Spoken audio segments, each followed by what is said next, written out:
کا سردار کہہ دیا، کیا یہ اقربا پروری نہیں اپنے لاڈلے نواسوں کو، اپنے چہیتے شہزادوں کو، اپنی لاڈلی شہزادی کے لخت ہائے جگر کو آپ نے کہا کہ جنت کے نوجوانوں کے سردار، چھوٹے چھوٹے بچے، کچھ پتہ ہی نہیں ان کا مستقبل کیا ہوگا۔ اچھا یہاں پر ایک نقطہ اور بھی ہے، جب میرے آقا کریم فرماتے ہیں کہ جنت کے نوجوانوں کے سردار ہوں گے تو کم از کم یہ بات پتہ چل گئی، ہم جانتے ہیں بہت سے بچے ہوتے ہیں جو کم سنی میں، شیر خارگی کے عالم میں، بہت چھوٹی عمر میں دنیا سے رخصت ہو جاتے ہیں۔ یہ تو آج جبکہ میڈیکل سائنس نے کتنی ترقی کی ہوئی ہے، آج کل بھی ایسا یہ معمول ہے، لوگ بے شمار دیکھتے ہیں۔ ذرا اس وقت کا تصور کیجئے، 1500 سال پہلے کا زمانہ سامنے لائیے۔ آقا کریم نے جب فرمایا کہ جنت کے نوجوانوں کے سردار ہیں تو گویا مہر لگا دی کہ یہ شیر خارگی کے عالم میں دنیا سے رخصت نہیں ہوں گے، یہ اس عمر تک پہنچیں گے۔ حضرات محترم، کسی شخص نے اعتراض نہیں کیا کہ جناب یہ ان بچوں کو آپ نے یہ منصب کیسے سونپ دیا، کیونکہ ہر ایک جانتا تھا کہ میرے آقا کریم کسی نااہل کو کوئی منصب کبھی عطا نہیں فرمائیں گے، اور یہ شہزادے بے شک چھوٹے ہیں، کم سن نو عمر ہیں، ابھی نہیں پتا کہ یہ بڑے ہو کے کیسے نکلیں گے، لیکن ایک وقت آئے گا کہ دنیا گواہی دے گی کہ واقعی جنت کے نوجوانوں کی سرداری انہی کو زیب دیتی ہے، اور پھر دنیا نے دیکھ بھی لیا۔ حضرات مکرم، اچھائی اور برائی کے دو پیمانے ہیں۔ اگر آپ نماز پڑھتے ہوں، روزے رکھتے ہوں، شریعت کی پابندی کرتے ہوں، حلال حرام کا خیال رکھتے ہوں، اگر اللہ رسول کے احکام کی پابندی کرتے ہوں تو ظاہر ہے کہ ہم سب آپ کو بہت اچھا کہیں گے، لیکن کیا اس بنیاد پر کوئی یہودی، کوئی عیسائی بھی آپ کو اچھا کہے گا؟ وہ تو نہیں کہے گا۔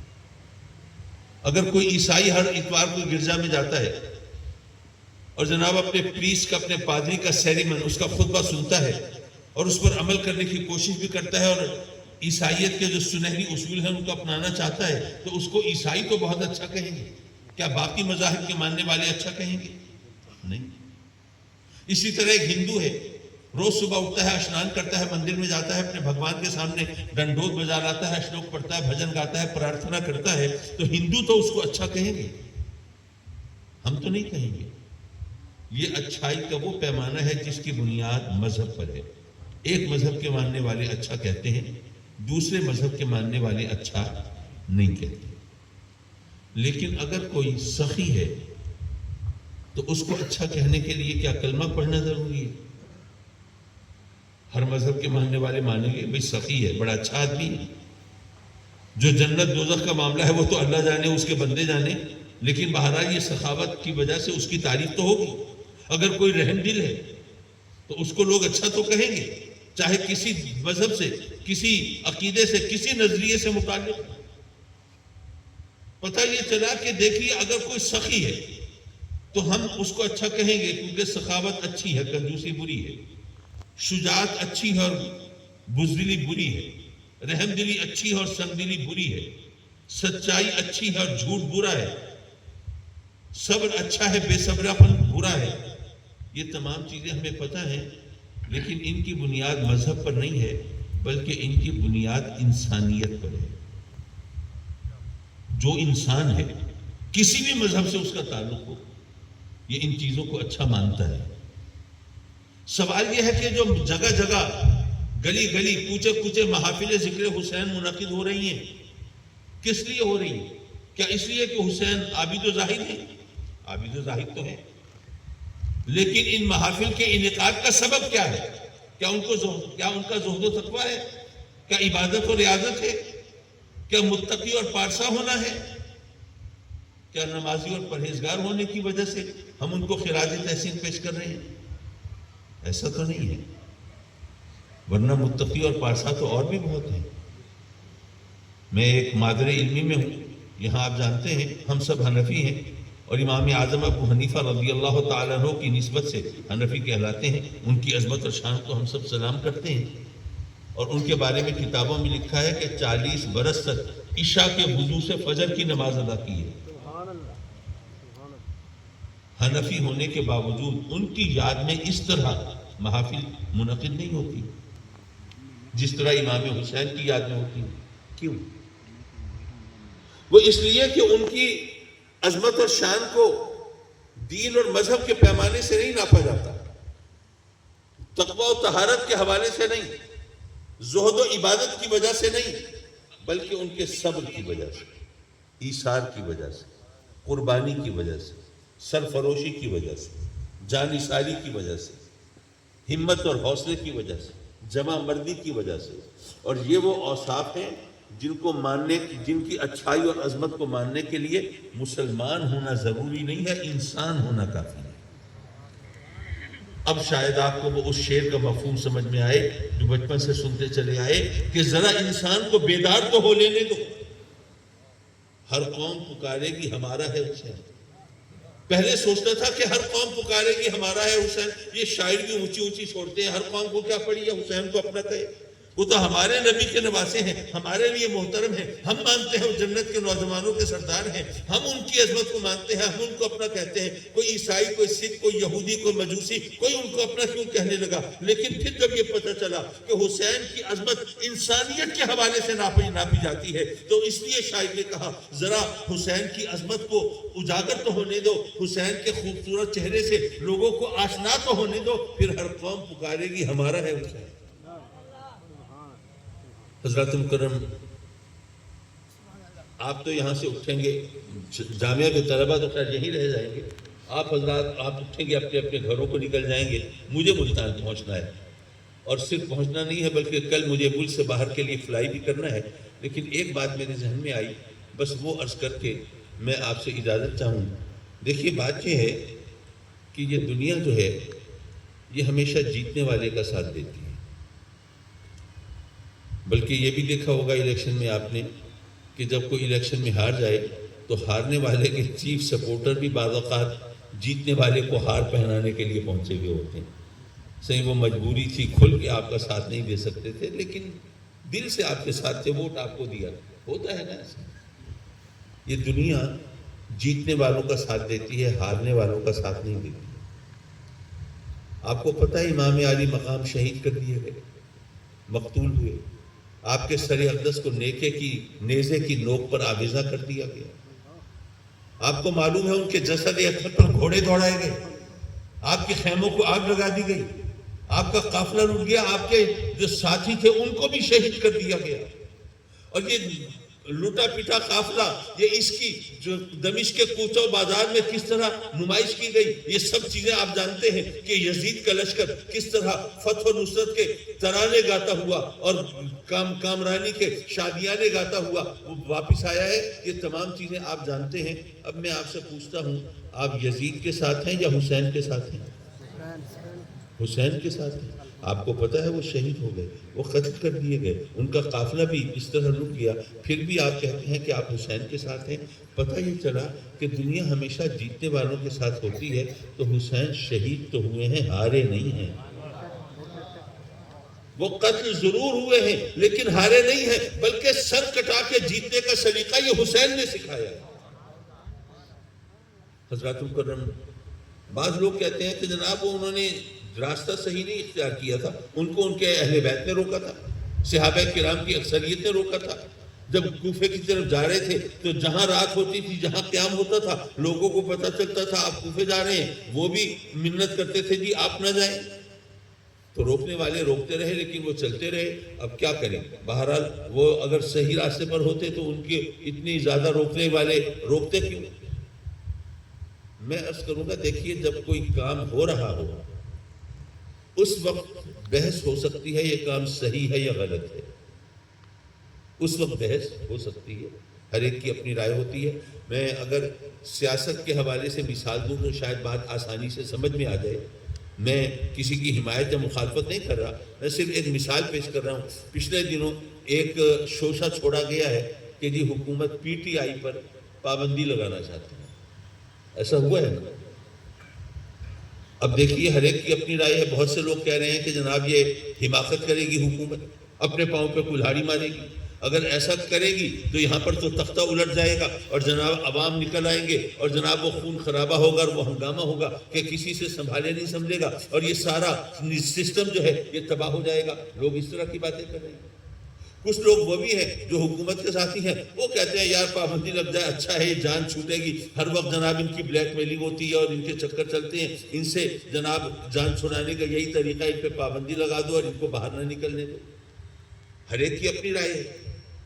آج کسی کی کوئی رائے ہے، کسی کی کوئی رائے ہے، اب بحث ہو سکتی ہے، آپ بات چیت کر سکتے ہیں کون سی بات درست ہے، لیکن جب 15-20 سال گزر جائیں گے اور اس معاملے کے اثرات و ثمرات ظاہر ہو جائیں گے اور عواقب و نتائج سامنے آ جائیں گے، کیا اس وقت بھی بحث کی ضرورت ہوگی کہ یہ کام صحیح تھا یا غلط؟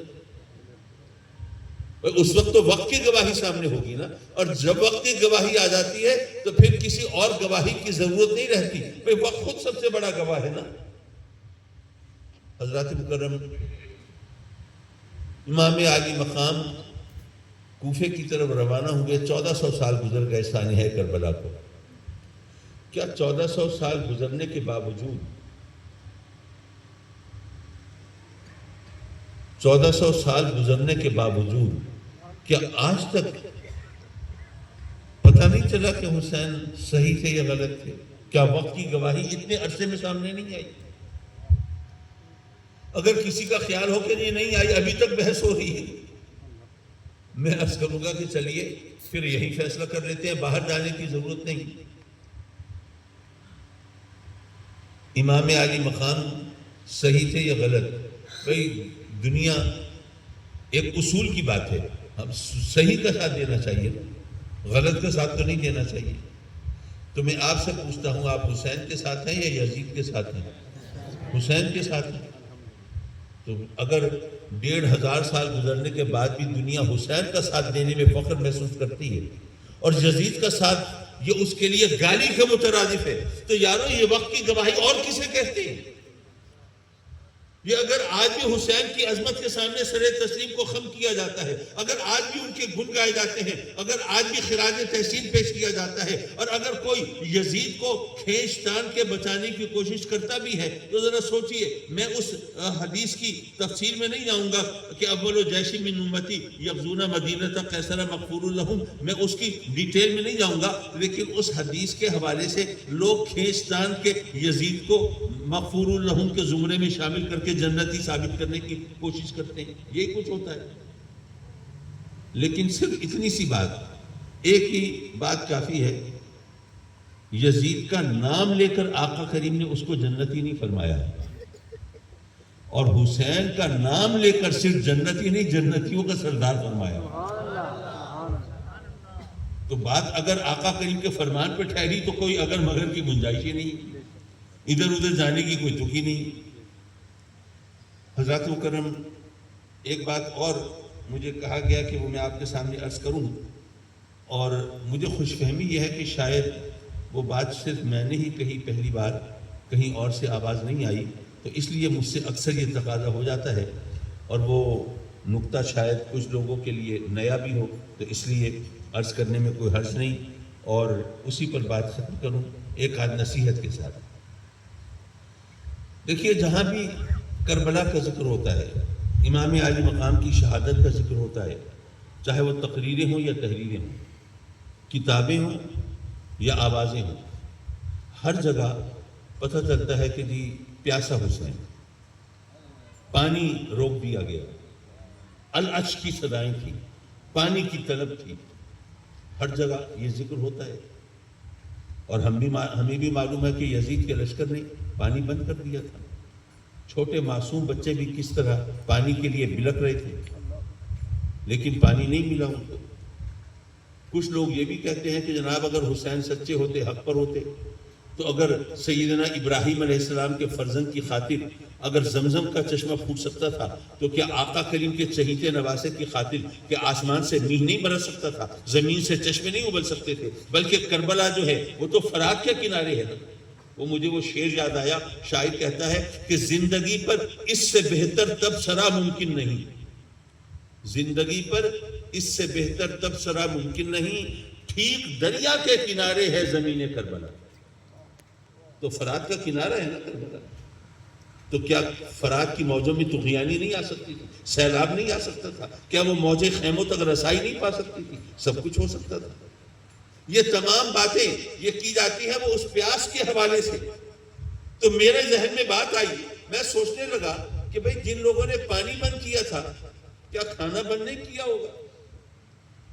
اب ہر جگہ پیاس کا ذکر ہے, بھوک کا ذکر کہیں بھی نہیں. حالانکہ عام طور پر ایسا ہوتا ہے کہ کسی کی بے کسی لاچاری کا نقشہ کھینچنا ہونا کہ بھئی وہ کتنا مظلوم تھا, کتنا پریشان تھا, کتنا بے بس تھا, کتنا لاچار تھا, اور کتنا اس کے ساتھ اوپر ستم ڈھایا جا رہا تھا.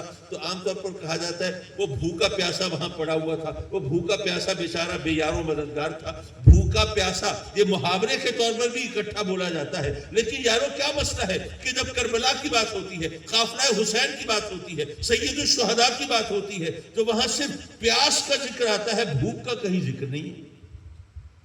پانی کی طلب کا ذکر تو ہر جگہ ہے, روٹی کی طلب کا ذکر کہیں بھی نہیں ہے. ایک جواب تو بڑا سیدھا سادہ سا ہے کہ اگر بھوک بھی ہو اور پیاس بھی ہو تو پیاس کی شدت زیادہ ہوتی ہے, تو اس لیے پیاس کا ذکر زیادہ ہونا قرین قیاس ہے. بالکل صحیح ہے, پیاس اور بھوک دونوں لگی ہوں تو بے شک پیاس کی شدت زیادہ ہوتی ہے اور پیاس کا ذکر زیادہ ہوگا. لیکن یارو اگر 100 بار پیاس کا ذکر تھا تو ایک بار بھوک کا ذکر بھی ہو جاتا. اگر 100 بار پانی کی طلب کا اظہار ہوا تو ایک بار کوئی روٹی کی طلب کی بات بھی ہو جاتی. محاورے کے مطابق بھوکا پیاسا حسین ذکر ہو جاتا, لیکن صرف پیاسے حسین کی بات ہوتی ہے, بھوک کا ذکر ہی نہیں. کیوں؟ اس کو اس انداز سے سمجھیے. فرض کیجئے آپ گھر میں تشریف فرما ہے, کسی نے دروازہ نوک کیا, آپ گئے, دیکھا ایک بندہ کھڑا ہے, پریشان حال ہے, پراگندہ بال ہے, حالت خستہ ہے. پوچھتے ہیں کیا بات ہے بھائی؟ وہ کہتا ہے جی میں بہت سخت پیاسا ہوں, مجھے پانی پلا دیجیے. آپ سوچتے ہیں کہ بھئی پیاسے کو پانی پلانا یہ نیکی کا کام ہے, ثواب کا کام ہے, ضرور پلانا چاہیے. آپ اندر آتے ہیں, بچے سے کہتے ہیں بیٹے وہ باہر ایک مسافر پیاسا کھڑا ہے, جاؤ اسے یہ پانی پلا دو, بلکہ شاید دودھ لسی ہو وہ بھی بھیجوا دیں آپ. وہ پیاسا اب فرد پیاس بجھا کے پانی پی کے چلا گیا. گھنٹے 2 گھنٹے کے بعد پھر کسی نے دروازہ نوک کیا, آپ پھر گئے, دیکھا تو ایک بندہ اور کھڑا ہے, اس کی حالت بھی خستہ ہے, پتلا ہے, پتلی ہے. پوچھتے ہیں جی کیا بات ہے؟ وہ کہتا ہے جی میں بڑا سخت بھوکا ہوں, مجھے کھانا کھلا دیجیے. آپ سوچتے ہیں کہ اگر پیاسے کو پانی پلانا اگر ثواب کا کام ہے تو بھوکے کو روٹی کھلانا یہ بھی تو ثواب کا کام ہے, تو اس کو روٹی دینی چاہیے. آپ اندر آئے, آپ نے روٹی اٹھائی, اس کو کچھ سالن وغیرہ رکھا, بچے کو بلایا, بیٹے وہ باہر ایک فقیر کھڑا ہے, جاؤ اسے روٹی دے آؤ. جب مانگنے والے نے پانی مانگا تھا تو آپ نے اسے فقیر نہیں سمجھا تھا, لیکن جب مانگنے والے نے روٹی مانگی تو آپ نے اسے فقیر سمجھا. وہ اس لیے کہ پانی مانگنا بھیک مانگنا نہیں ہے, لیکن روٹی مانگنا بھیک مانگنا ہے. پانی مانگنا بھیک مانگنا نہیں ہے, جبکہ روٹی مانگنا بھیک مانگنا ہے. یارو یہ جو حسین کا قافلہ ہے یہ انسانیت کے ماتھے کا جھومر ہے, یہ آدمیت کا فخر ہے, یہ شعور آدمیت ہے. تو یہ قافلہ جو یزید سے زندگی کی بھیک نہیں مانگتا, ارے کسی سے روٹی کی بھیک کیسے مانگ سکتا ہے؟ نعرہ تکبیر, نعرہ رسالہ, شہزادہ امام اہل سنت صاحبزادہ سید حامد فیض اعظم کاظمی, پیغام کربلا. حضرات مکرم, ہم سب اللہ کے فضل و کرم سے حسینی کہلاتے ہیں اور اس پر اصرار کرتے ہیں. حسینی کہلانا تو بہت آسان ہے, بس زبانی ہلانی پڑتی ہے نا. لیکن سوال یہ ہے کہ اگر حسینی کہلاتے ہیں تو کیا واقعی سچ میں حسینی ہیں؟ یہ کسی سے سند لینے کی ضرورت نہیں ہے, کسی امتحان میں جانے کی ضرورت نہیں ہے, اپنے گریبان میں جھانکنے کی ضرورت ہے, خود کلامی کی ضرورت ہے, اپنے آپ سے پوچھنے کی ضرورت ہے کہ کیا حق کی خاطر دکھ سہ سکتے ہو, ظلم کا سامنا کر سکتے ہو, کیا باطل کے سامنے سینہ تان کے کھڑے ہو سکتے ہو, کیا وقت کے یزیدوں سے ٹکر لے سکتے ہو؟ اگر یہ ہمت ہے, یہ حوصلہ ہے تو تمہیں حق ہے, تم حسینی کہلاؤ. لیکن اگر مصلحتوں کا شکار ہو, اگر مفاد پرستی کے گھیرے میں ہو, اگر حسین کا نام لے کے لوگوں کو بلیک میل کر کے اپنا مطلب پورا کرنا چاہتے ہو, اگر مصلحت کوشی پہ آ جاتے ہو, اگر کمپرومائز کرنے پہ آ جاتے ہو, تو اس کا مطلب یہ ہے کہ حسینی کہلاتے تو ہو، حسینی ہو نہیں۔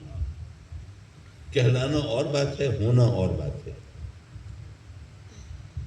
ہم بھی دعا کرتے ہیں مولا جو حوصلہ، جو ہمت، جو صبر، جو سرفروشی اور جانثاری کا جذبہ، جو قربانی کی کیفیت تو نے امام عالی مقام کو عطا فرمائی تھی، اس کی ایک جھلک ہمیں بھی عطا فرما دے۔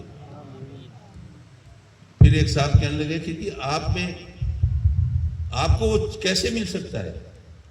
وہ تو امام عالی مقام کا منصب ہے، وہ ان کا مرتبہ ہے۔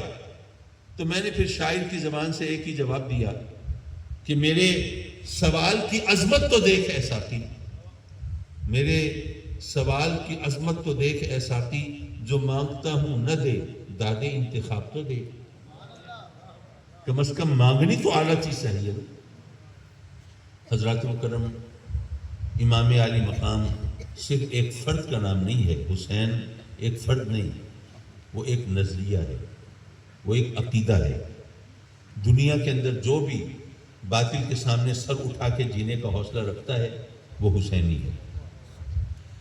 اور آخری بات دیکھیے، ہم تو یہاں آپ بہاولپور جیسے شہر میں ہیں، یہاں پر اس طرح اب وڈیرا شاہی نہیں ہے۔ جیسی آپ اگر بلوچستان میں وہ مزاریوں اور بگتیوں کے علاقے میں چلے جائیں، یا سندھ میں جناب جتوئیوں اور تالپوروں اور بھٹو حضرات کے مقابلے میں علاقے میں چلے جائیں، تو وہاں پر جو معاملہ ہے وہ آپ جانتے ہیں۔ فرض کیجئے آپ کسی وڈیرے، کسی جاگیردار، کسی سردار کے علاقے میں رہتے ہوں، تو کیا خیال ہے اس وڈیرے جاگیردار سے بنا کے رکھنی چاہیے یا پنگھا لے لینا چاہیے؟